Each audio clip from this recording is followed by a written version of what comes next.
Hello, everybody. I'm John O'Loughlin. Welcome to McDuff Lives. And today I'm going to be introducing a gentleman named Louis Brandeis, whose name I heard many, many times in my education years, and who has a terrific reputation as a reformer, a fighter for the little guy, and the first justice to articulate what we call the right of privacy, which I think is really something to remember him by. However, thanks to the work done by our friends at bulletproofpub.com, where I've been in studying their work on Louis Brandeis, I see there's a lot more that we need to know about this man who is called one of the fathers of the administrative state. Now, that's particularly relevant today, as Marcia and I were talking earlier, because this is what Trump's agenda is to break down the administrative state. That's the DOGE idea, the Department of Government Efficiency, up against a huge monolith of administrative rules, regulations, personnel that is bloated and inefficient. And he is making an effort to get that big Leviathan under control. Now, how did it get in its privileged position in the first place? Well, we know that this happened sometime after the Civil War. It happens along the time when Jim Crow was raging, and that brings in, of course, the Woodrow Wilson administration. But consider another parallel between President William McKinley and President Trump, and that is the intention to use tariffs as a means of achieving foreign policy goals and domestic policy, but mainly the question of how do you get what you want in the world without military force. Some people are arguing that military force is inevitable. Some people feel like we have to have a big war. As a matter of fact, that's part of what we'll be discussing this morning is the question of Frankism and its relationship to our study of Christian Zionism. Because what do they have in common but a belief that has to be a big war, an Armageddon, and that in order for Christ to come back again, Satan has got to rule the world, and he is, conducting the ball, as they say, of perpetual war. And so there's this bizarre feeling that somehow if you are doing something that assists Satan to achieve that ultimate goal of Armageddon, then you are fulfilling God's will as expressed in the Bible, that there's going to be the end times, and then after that we'll have the wonderful new age, the land of milk and honey, but not until we have some kind of a big war. And so I think it's very important that we go back into the history that has not been told. And that's what I think Bulletproof Pub deserves a lot of credit for. So without further ado, I think, one thing we can do, we can start with the Wikipedia article and just give you a basic, kind of a inoffensive biography. Louis Dembitz Brandeis was born November 13th, 1856. He lived till October 5th, 1941. He was an American lawyer who served as an associate justice on the Supreme Court from 1916 to 1939. He helped develop the right to privacy concept. He was a leading figure in the antitrust movement at the turn of the century, particularly his resistance to the monopolization of the New England Railroad and advice to Woodrow Wilson. He criticized the power of large banks, money trusts, powerful corporations, monopolies, public corruption, and mass consumerism, all of which he felt were detrimental to American values and culture. He later became active in the Zionist movement, seeing it as a solution to anti-Semitism in Europe and Russia, while at the same time being a way to, quote, revive sense of the Jewish spirit, unquote. Well, that's just a brief first paragraph of a long article on Wikipedia that I'm not going to read, but I commend you to read it. And that will give you the standard narrative Louis Brandeis that is inoffensive, I think, to anyone. Well, now let's get into the other side. And I'm going to share this because the authors have, and the author's name is Diego Garcia. And I thought, well, that must be a pseudonym because no man is an island. Get it? Diego Garcia, island. All right. So, but anyway, that is the author's name, and he has really collected a lot of other authors' works together. So what we're seeing is him commenting on his collection of works while I comment on him collecting. Well, you know what I mean.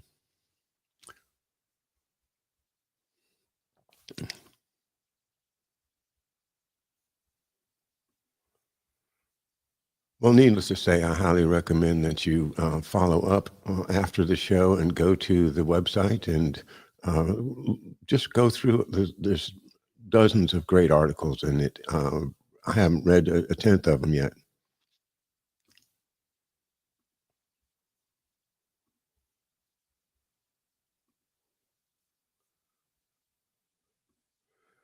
Okay, so here's their opening page, Bulletproof Publishers.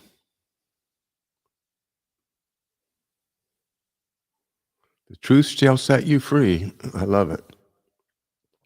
And see, here's the table of contents, and we'll go directly to Brandeis Part 1, The Architect of the New Freedom.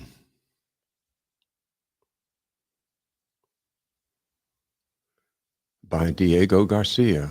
And Diego Garcia, I sent you a note in your comment section just to say I am really impressed. I believe that your work is essential, and I'm sharing it because of, I think, public use, educational purposes is fair use. But if you have any problem with anything that I do, just let me know, and I will take it right down because I do not want to offend any of the great authors that we look at and read from here at McDuff Lives.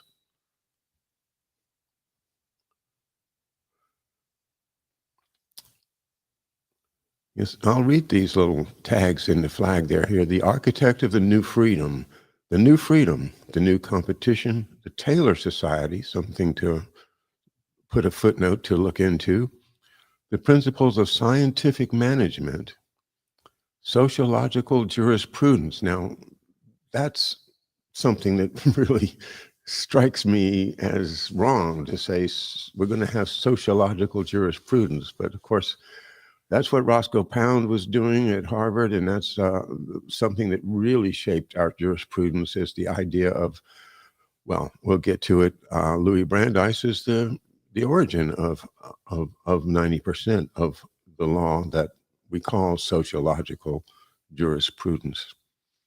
The old order changeth. Industrial democracy. What is progress? Introduction. Louis Dembitz Brandeis was born on November 13, 1856 in Louisville, Kentucky, to Adolph Brandeis and Frederica Dembitz. The Brandeis, migrating from a small city on the river near Prague called Brandeis on the Elbe. Louis' family were followers of the radical Jakob Frank, or Jacob Frank, and Frankism, a sort of degenerate antinomianism or a rejection of all moral and social norms. A sort of redemption through sin. And we refer you to our good friend Bill Taylor on X, who has done multiple studies of Frankism, and and we've talked about it in our mutual shows as well.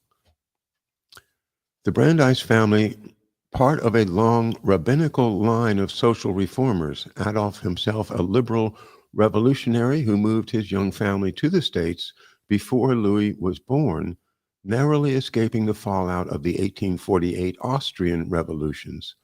It was in 1848 that Adolf was chosen as a representative by the oldest members of the Brandeis, Dembitz, and Weyla families to travel to North America as an envoy or scout to, quote, study American conditions and select a location, unquote. And there's a quotation there. I'm not going to read all the quotations just in order to keep the flow going, but you can see them on the screen if you want to follow up. Adolf arrived in New York, traveled for a while in the East, then went on to the agricultural Midwest, visiting farms and villages along the way. Young Brandeis's pleasure and facility in travel were greatly enhanced by the companionship of a young friend of the Weylas, then on a business trip to the United States to secure information about American investments for the House of Rothschild. This all amounting to a strange chapter in the biography of an eventual member of the U.S. Supreme Court and advisor to the U.S. President, and despite many efforts to suppress his upbringing, it remains after all these years still true, and the present-day narrative surrounding Brandeis remains largely apologetic, if not completely dismissive of his many obvious and concerning conflicts of both interest and character.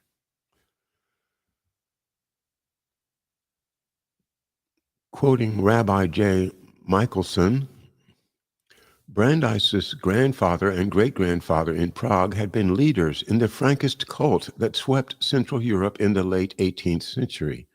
He, Jacob Frank, slept with his followers and maybe even his daughter. He preached a nihilistic doctrine that saw this world as intrinsically corrupt and believed that the best way to imitate God was to cross every boundary, transgress every taboo, and mix the sacred with the profane, unquote. And again, that is a quote from Rabbi J. Michelson, PhD in Jewish Thought, Hebrew University, and a number of other credentials you can see there. So that's not me saying that. That's Rabbi Michelson. Quote, Louis Brandeis had a portrait of Frank's daughter Eva on his desk at the Supreme Court as an heirloom he received from his Dembitz relatives, whose ancestors were followers of Frank. Brandeis eventually marrying Alice Goldmark, his second cousin and daughter of a prominent Austrian chemist and the discoverer of red phosphorus, Joseph Goldmark. Young Louis entered Harvard Law School in the fall of 1875, walking the hallowed halls of Harvard. The hallowed halls of Harvard, just shy of his 19th birthday, graduating in 1877, class valedictorian, summa cum laude. Phi Beta Kappa Society at the age of 20. Parentheses, Brandeis recorded the highest grade scores in the history of Harvard Law School, setting an academic standard that stood for 80 years, Brandeis's entire life. All right. Oh, I'm sorry. I did not show you the right page. I apologize. Let me fix this.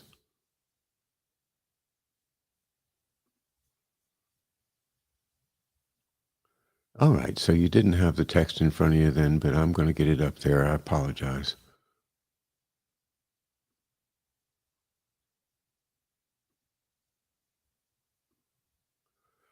All right, here we go.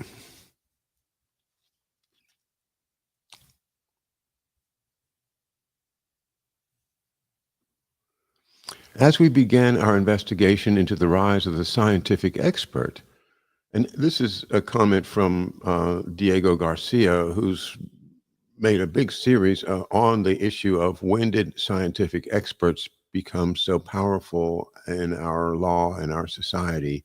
And so Brandeis is what he found, and that's what he's reporting on.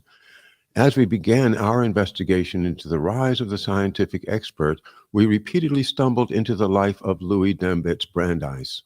It wasn't long before we witnessed emerging from the dust-covered pages a figure of monumental historical importance. From his earliest work at Harvard as the very first law clerk to his founding of the Harvard Law Review and his career as, quote, the people's attorney, unquote, to becoming architect of presidential campaign platforms and a founder of the administrative state, Brandeis became a personification of the rise of the expert. Brandeis undeserving of his present-day place in near pitch-black obscurity. Herein we submit our report on Justice Brandeis and ask firstly how a man with such a radical, degenerate family background such as Frankism could be even considered for a seat reserved for only those men with the most impeccable of moral and ethical standards. We at bulletproofpub.com recognize the large responsibility that comes with exposing past lies, agreed upon, and have painstakingly searched out and procured a collection of the most legitimate and trusted source material, extracting primary and secondary historical artifacts wherever possible from the personal letters of Brandeis, his family, close friends, and many business associates. We've borrowed vigorously from the archives of several prestigious universities, including Brandeis's very own, compiling dozens of doctoral dissertations from recognized and award-winning authors who we were often given unfettered access to Brandeis's personal papers, who were given access to the papers.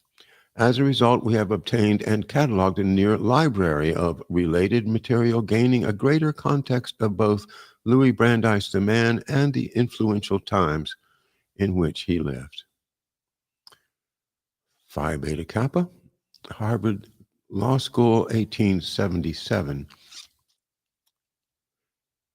Quote, he, Brandeis, was the forerunner of other social activist lawyers who were later appointed to the court, such as Thurgood Marshall and Ruth Bader Ginsburg, unquote. Academic historians even today are forced to admit Brandeis was a pioneering radical social reforming justice who outlasted a highly contentious nomination to the Supreme Court. From late January to early June of 1916, Brandeis's nomination was rightly contested more heavily than any other in American history. By 1916, Brandeis's many conflicting political interests were seen by Americans as problematic for such a hallowed seat.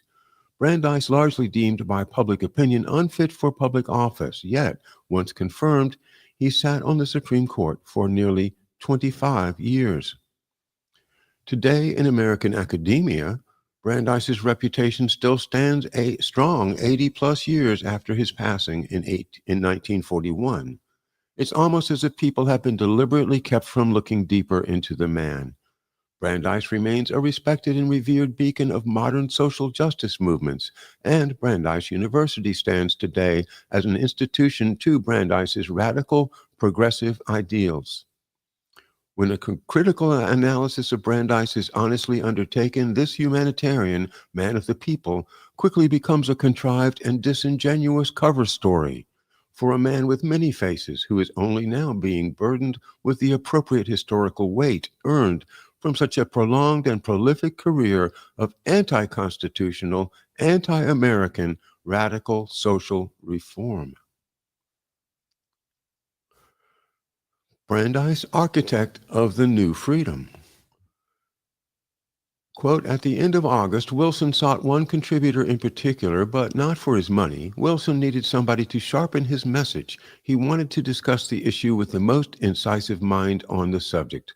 Fortunately, that man had already expressed an interest in his campaign, though when he shuttled from Boston to New York by night boat, August 27th, Louis D. Brandeis could not have known that he, as much as anybody, would shape the future of Woodrow Wilson's campaign and career, unquote. Brandeis was thought of by Wilson as his obvious pick for Attorney General or Secretary of Commerce. Wilson telling Rabbi Stephen Wise he, quote, needed Brandeis everywhere. Brandeis is today touted as the very architect of the new freedom, Wilson's 1912 progressive platform. We argue when Brandeis traveled to meet the president, he had already formulated his progressive plan and knew exactly what he was doing. From that initial introductory meeting at Seagirt, Wilson leaned heavily on the expertise of Brandeis, quote, whose opinions on economic questions he respected above all others, unquote. Because Brandeis understood the problem thoroughly, because he was ready with a definite plan for the bridling of monopoly, he became the chief architect of the new freedom.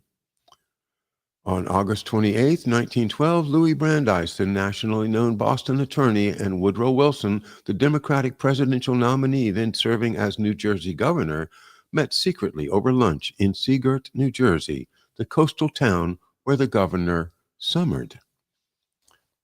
Louis D. Brandeis, the chief architect of the new freedom. The centerpieces of this new freedom were the creation of the Federal Trade Commission and the Federal Reserve Board. The Fed is a centralized banking scheme independent of the government, based on lending money at interest that has led to a collective debt so large and crippling as to render an entire nation paralyzed by a forever expanding debt clock. The Federal Trade Commission, a regulatory institution based on protecting the consumer that has, since its benevolent inception, expanded into a vast network of surveillance and monitoring well beyond its original publicly stated intentions. The many committees, commissions, and councils created by Brandeis during Wilson's first term, representing the actual manifestation into reality of Lippmann's, and that means Walter Lippmann, of course, proposed, quote, intelligence bureaus, unquote. This is an essential part of the story in that Brandeis, Lippmann, and the progressives construct the administrative state, inspired by Graham Wallace's futuristic utopian, quote, The Great Society, 1914, and Sidney Webb's scientifically governed, quote, industrial democracy of 1896 to 1902. Through the founding of these regulatory agencies, led by Brandeis, we see the very first glimpses into the superstructure of the administrative state, 4 presidents before FDR's New Deal. For Attorney General, Wilson first thought of Louis D. Brandeis, the chief architect of the new freedom. Wilson had intended his Secretary of Commerce to be one of America's staunchest progressives, his advisor Louis D. Brandeis. Earlier mention of his name, however, incited considerable protest. Politicians, businessmen, and attorneys denounced him as a radical, a reckless meddler. Quote, we all know Louis Brandeis is one of the most influential justices on the Supreme Court, but fewer of you may know that he was also the person who conceived the Federal Trade Commission. By Julie Brill, Commissioner, United States Federal Trade Commission, in her articles cited. Brill fits the pattern of everyone else in this story. After graduating magna cum laude with a BA in economics from Ivy League Princeton, she then goes back and forth between public duty as Commissioner of the FTC and Chief Privacy Officer at Microsoft. Here, Brill exhibiting a conflict of interest through public-private partnerships made commonplace during Brandeis's time. Quote, after Woodrow Wilson won the 1912 election, he asked Brandeis to recommend specifically how to solve the problem of the trusts. Brandeis conceived the Federal Trade Commission, which, at Brandeis's urging, Congress empowered to investigate and prohibit unfair methods of competition with a, quote, broad and flexible mandate, wide-ranging powers, and the ability at its best to respond to the needs of changing times, unquote. Quote, the proper role of government is to encourage not combination, but cooperation, unquote. A Solicitor General once told the lawyer George Farnham that, quote, when Mr. Brandeis writes an opinion dealing with a question of federal practice, the law is settled for 50 years to come. While this may be somewhat exaggerated, Brandeis did have a great impact not only on jurisdictional matters, but on commercial law, antitrust, administrative law, utility regulation, federalism, and individual liberties. The Federal Trade Commission is the brainchild of Louis D. Brandeis. When the FTC opened its doors in March 1915, it had become the surprising centerpiece of Wilson's antitrust program. During the 1912 campaign, Theodore Roosevelt had been the advocate for a strong commission. Roosevelt, who launched a short-lived Progressive Party, would even have allowed an agency to set prices. Wilson was skeptical of a commission in 1912 and remained skeptical when he launched his antitrust initiative in 1914. He proposed a purely investigatory body. But when the initiative bogged down, he was persuaded by Louis Brandeis and George Rubley, a friend to Brandeis and a former Roosevelt advisor, to embrace part of the Progressive Program, Section 5's administratively enforced prohibition of, quote, unfair methods of competition, unquote. As presidential advisor, Brandeis convinced the president, Congress, the Supreme Court, and the American people to accept radical new approaches to everything from labor legislation and trade unionism to savings bank life insurance, from antitrust laws to surveillance, from women's suffrage to conservation, from espionage and privacy law to taxation. Brandeis introducing to America new terms like scientific management, collective bargaining, regulated competition, industrial relations, standard cost accounting, regulated trade agreement monitoring, resale price maintenance, interlocking directorates, and so on.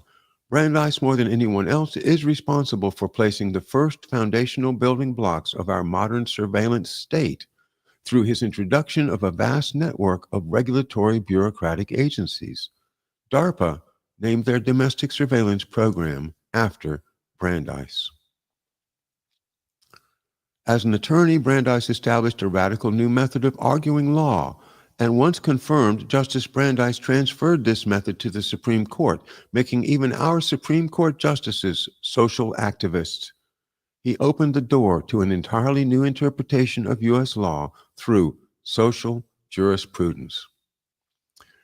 Now, as you can imagine, this is the part that I wanted to get to today, but I'm going to take a break and get a little liquid on my vocal cords, and I'll be right back.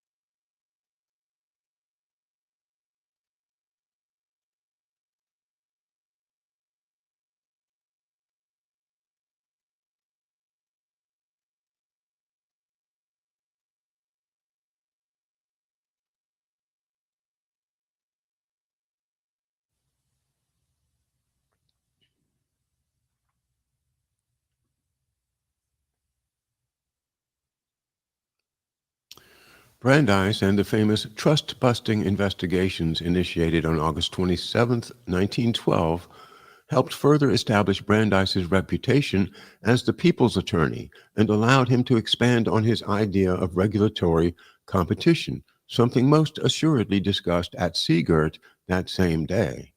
In fact, the date significant here is that Brandeis meets Wilson for the first time on the very same day the Commission on Industrial Relations, the Walsh Commission, began its investigation into industrial working conditions. This really is the opportunity to initiate federally a method bringing together the employer and the employee through the creation of industrial relations and scientific management, a perfecting of the manufacturing processes that organized labor stood in solidarity against. In the end, the investigation did little to curb monopolization, yet set in place a framework for labor still dominant in our world today. As a mediator in the creation of labor law, Brandeis combined scientific management with industrial relations in bringing together employee and employer. Brandeis surrounding himself with key members of the Taylor Society in directing the nascent moments of our modern-day industrial democracy. Brandeis here displaying a pattern we see repeated in each of the stories to follow by gaining influence over and then becoming the guiding hand to a newly discovered technology and the small but very influential group of men that created it. Brandeis radically altered the old traditional definitions of American life in ways we are only now coming to terms with. Quote, Louis Brandeis conceptualized regulated competition and introduced it into public debate. Political entrepreneurs in Congress enacted many of Brandeis's proposals into law. Brandeis formulated a blueprint for Federal Trade Commission from his experience with railroad regulation. Quote, when Woodrow Wilson, as Theodore Roosevelt had done, was looking to promote his agenda on the Council of Brandeis, he opted for commissions. Commissions had the power and the merit of regulating industry and avoiding the need for direct legislative intervention. Brandeis decomposed scientific management and 19th century common law and recombined their parts in a syncretic blueprint for a Federal Trade Commission. Quote, insofar as the career of a single person illustrates both the problems that led to the FTC's creation and the reasons for its subsequent failure, that person is Louis D. Brandeis. The most influential critic of trusts during his generation, Brandeis served from 1912 until 1916 as Woodrow Wilson's chief economic advisor and was regarded as one of the architects of the FTC.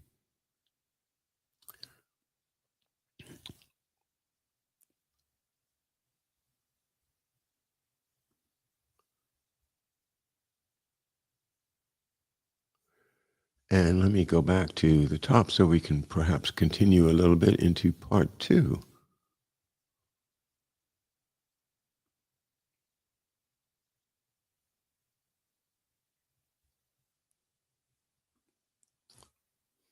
Yeah, we have a few minutes. Let's do it.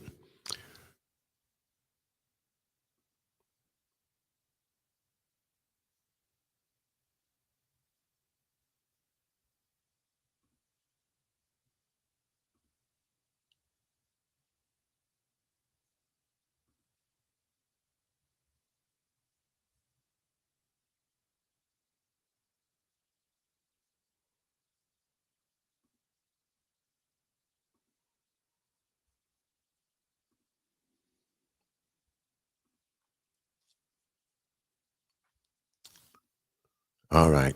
I think you can see that now.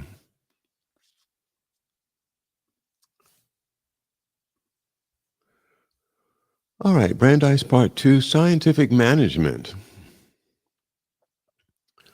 Wilson found the judicial outlook of Louis Brandeis, Harvard Law School professor, highly congenial. Brandeis was the author of the historic Brandeis Brief, which ushered in a whole new phase of constitutional law based more on sociological than legal interpretation. The Brandeis Brief was submitted to Judge Brewer during the landmark 1908 Supreme Court case, Muller versus Oregon, where the court was considering the constitutionality of limiting women's working hours. Brandeis, hired by the National Consumers League to counsel in behalf of the state of Oregon. Brandeis was hired personally by two of its most influential leaders, the NCL's chairman of Publications Committee, Josephine Goldmark, and its executive director and co-founder, Florence Kelley. Josephine happens to be the sister of Brandeis's wife, Alice, which under normal circumstances makes her his sister-in-law, except Alice, Josephine, and Louis were all second cousins. Kelley, along with Jane Addams and Josephine Lowell, created the League to correct, through acts of reform legislation, the unsatisfactory working conditions inherent in unregulated industry. What they were really doing was establishing the framework to a new international system of manufacture and trade. Quote, the National Consumers League was founded in 1899 by Jane Addams as a social reform movement concerned with the conditions under which goods were manufactured and distributed. The League promoted the creation of administrative agencies to enforce protective legislation and played a major role in defending reform measures in court. Brandeis famously introduced to the courtroom an as of yet never before seen technique in arguing case law, giving birth to a revolutionary new sociological jurisprudence, covered in more depth in a later two-part article we named Brandeis Part 6, The Science of Law. Simply put, it was the combining of sociology, quote, the science of social order and progress, with law, quote, this most specialized engine of social control, the insertion of the scientific expert. The law, an underappreciated aspect to the social control of society, despite it being the most obvious. Having already spoken of Brandeis's influence on Wilson and the executive branch of the U.S. government in Part 1, we now tell of the events that led to Brandeis's transformation of the judicial and legislative branches, first as a nationally known radical reform attorney, and then as a confirmed member of the highest legal seat in America, the U.S. Supreme Court. The meeting at Brandeis's Boston home between he and the founders of the NCL marks the beginning of a legislative altering relationship that would last at least another decade. Once Brandeis was confirmed as a justice of the Supreme Court, his responsibilities as legal counsel were taken over by his young protege, Felix Frankfurter. Josephine Goldmark describes the nascent moments of the Brandeis brief. Quote, on November 14, 1907, Florence Kelly and I were actors in a little scene, which, though of course we did not realize it then, marked a turning point in American social and legal history. We had come to Boston to see my brother-in-law, Louis D. Brandeis, then a practicing attorney in Boston, and we sat in the back library of his home on a little street called Otis Place.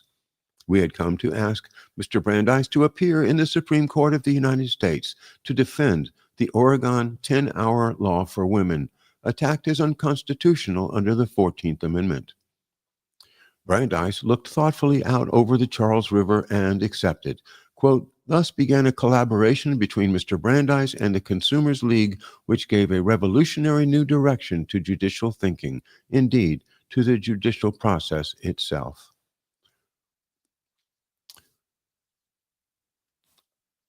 He, Brandeis, then outlined what he would need for a brief, namely facts, published by anyone with expert knowledge of industry in its relation to women's hours of labor, such as factory inspectors, physicians, trade unions, economists, social workers.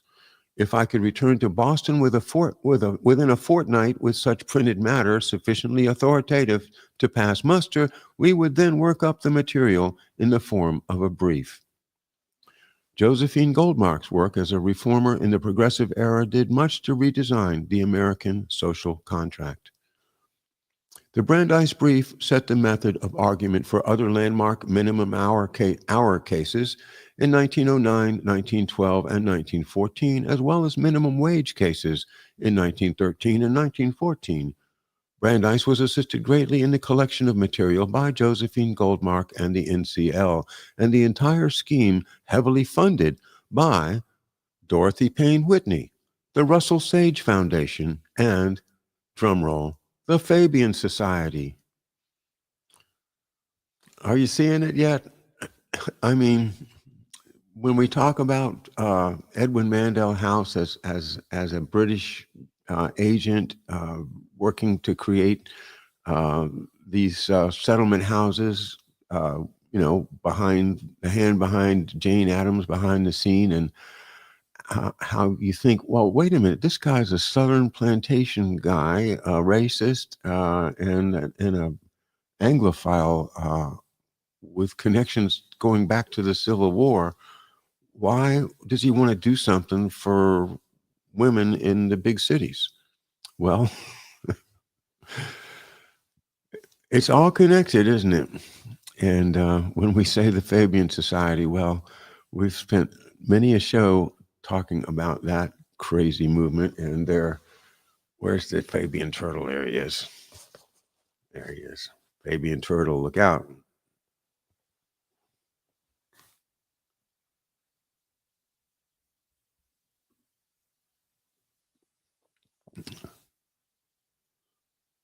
All right, I'm going to keep going past noon since we started late, and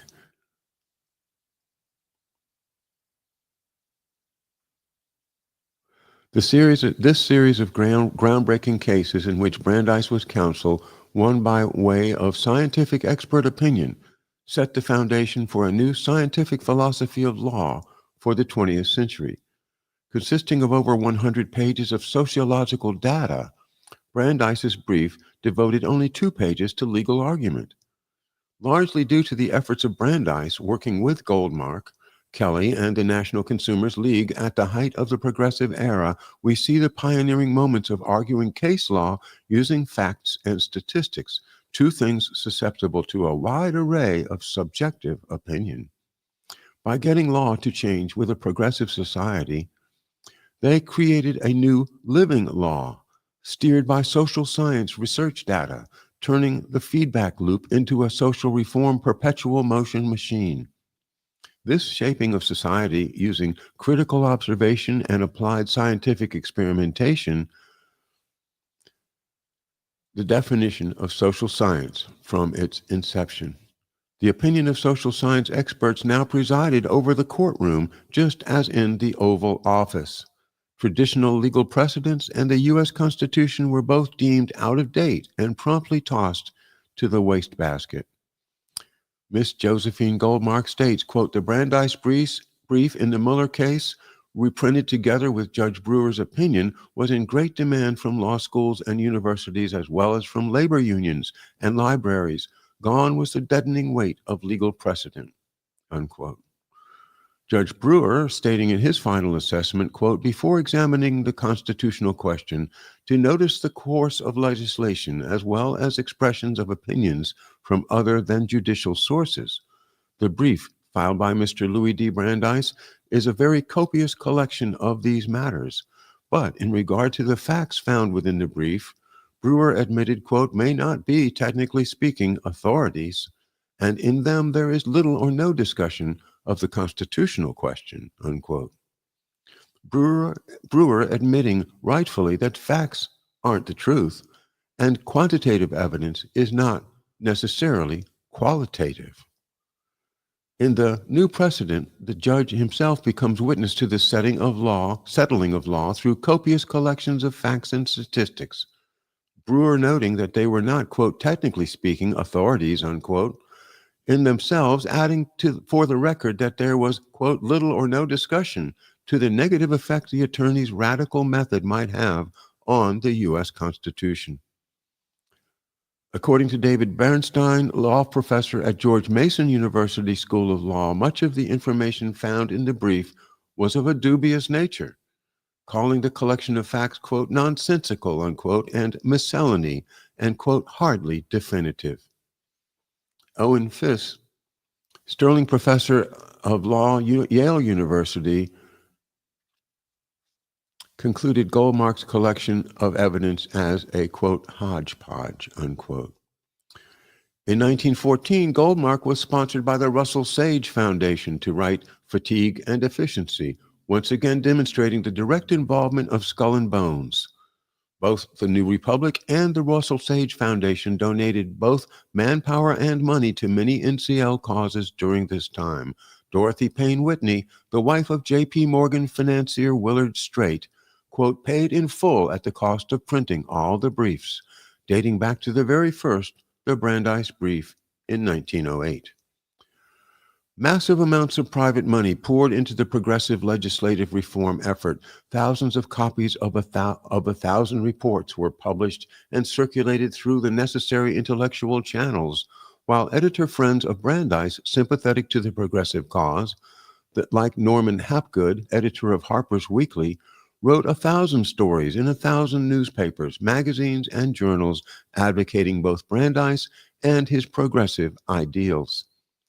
Remembering here that Whitney and Straight funded the founding of the New Republic in 1914 with Brandeis, Walter Lippmann, Herbert Crawley, and Felix Frankfurter.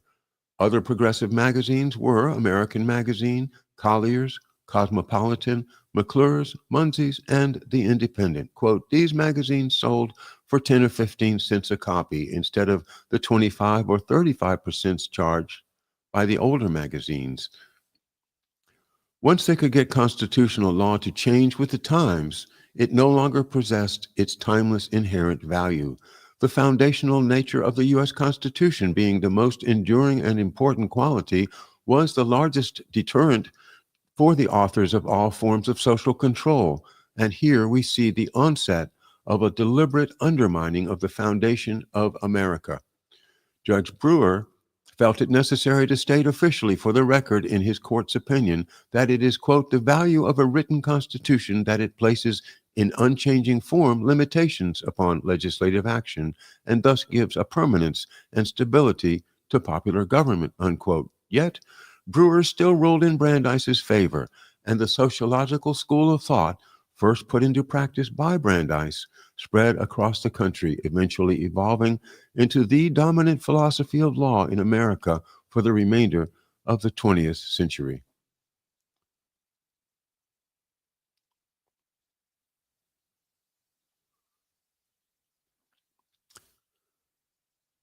Let's go ahead and read the Taylor Society, because this was also news to me. I had no idea of this. Frederick Winslow Taylor, The Principles of Scientific Management. The Taylor Society. Scientific management demands preparedness. The results attained through scientific management depend on universal preparedness. The same preparedness is invoked for industry which is secured to Prussia in her victory over France. So said Louis Brandeis in Scientific Management and the Railroads. This idea of a scientifically governed society, not original to our modern times, but Brandeis, an undeniable central figure in its modern incarnation. Brandeis most responsible with coining the term scientific management and popularizing, quote, what many argue today is the most important ism of the 20th century, Taylorism. The whole country at once recognized the importance of conserving our material resources, and a large movement has been started which will be effective in accomplishing this object. As yet, however, we have but vaguely appreciated the importance of, quote, the larger question of increasing our national efficiency, unquote. Taylor's major contribution toward our present-day industrial democracy largely goes unnoticed by a disinterested public, until now. Taylorism, as it is known today, was a revolutionary new approach to workshop efficiency. Taylorism driving the efficiency movement that introduced to the world entirely new concepts like organized labor, industrial management, industrial relations, and scientific management. By the election of 1912, Brandeis counted some of the nation's leading engineers, such as Frederick Taylor, among his most trusted advisors. Brandeis took a very hands-on approach, marshaling publicity by exploiting his many very influential contacts within the political circles and press clubs of New York, Boston, and Washington. Brandeis organizing the meetings with the leaders of the newly formed Taylor Society, writing out the method of argument for everyone to follow, coordinating, collecting, and coaching witnesses. Here again, we see Brandeis gaining influence over a group of important people possessing important technology. Other management pioneers, such as Henry Gantt, known for his Gantt chart, and Frank Gilbreth, known for his motion studies, Morris Llewellyn Cook for rural electrification, Carl George Barth for his speed and feed compound slide rule, all collaborated with Brandeis in bringing scientific management to life. Brandeis even writing the foreword to Gilbreth's primer of scientific management in 1914.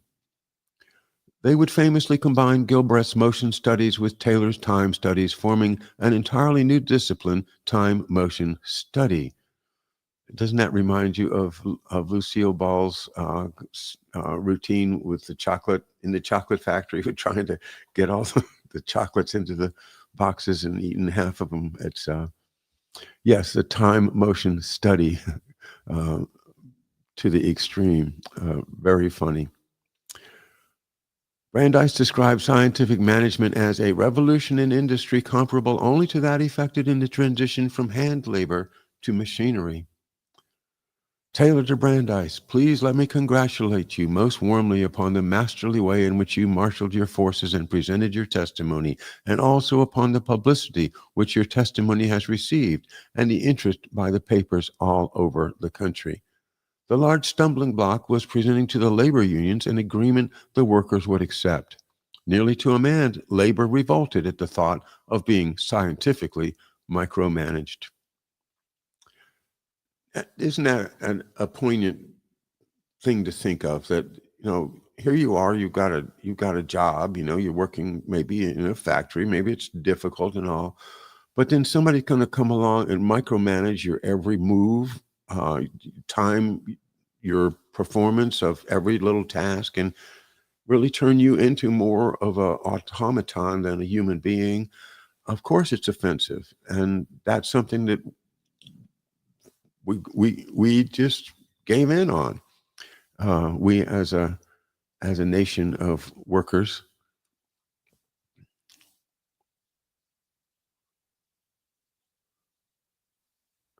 Labor was readily able to understand and agree with Brandeis that employers would, without involving large capital expenditure, gain greater productivity from labor, reduced labor costs, more efficient use of plant and equipment, lower interest and taxes, lesser depreciation charges, reduced stock of raw and processed materials, and lessened strain on credit. However, they could not understand or agree with Brandeis as to what employees would gain from scientific management.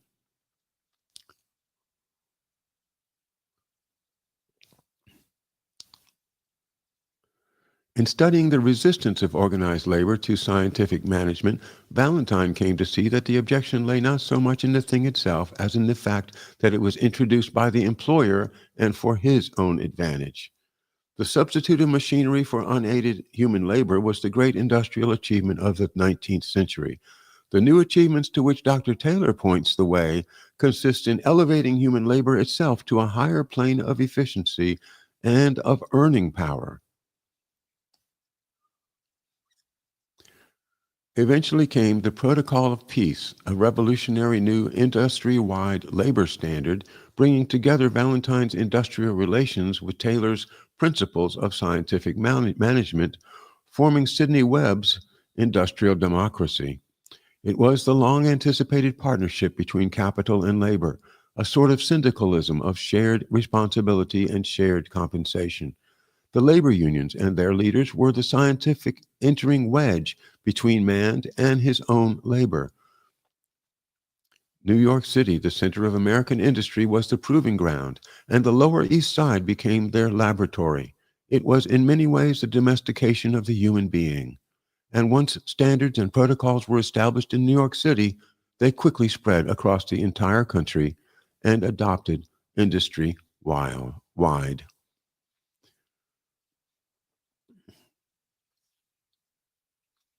When the Protocol of Peace was signed on September 2nd, 1910, it, quote, ushered in a new era of industrial labor relations, said the American Jewish Archives Protocol of Peace. And I think I'm going to stop there and would advise you to read through all of the sections of this very, very good summary of Louis Brandeis, the side that we didn't know about, and of course the different aspects that were hinted at the introduction are more fleshed out in the subsequent articles. I think that at this point in our history, to recognize that we went over a slippery slope with Brandeis, and that the ultimate benefactors of that were not the workers that got their wage and hour laws. They still had to work like slaves, right? It was the capitalists that got the domestication of human labor and really changing the social contract in a way that, well, yeah, you do need to get a job. You need to work in some fashion that gives you uh, an elevated status. And as that elevated status, you have a something to gain from participating in this protocols of peace. However, what have you given up? So many ways that this has been played out on the American people from then to now. Think about all the soldiers coming home from World War II and signing up for those 30-year mortgages. And boy, uh, the mass production, the mass effect of just social control of the media, the the way that they could use quote unquote expert testimony to win a Supreme Court case. All of this shows a hidden hand shaping our society in favor of the existing elites behind the scene. So Louis D. Brandeis, somebody to study hard because of his unseen hand in American history. Thanks again to bulletproofpub.com, and I look forward to reading more of your stuff. I hope that we have an opportunity to do so. Bye now.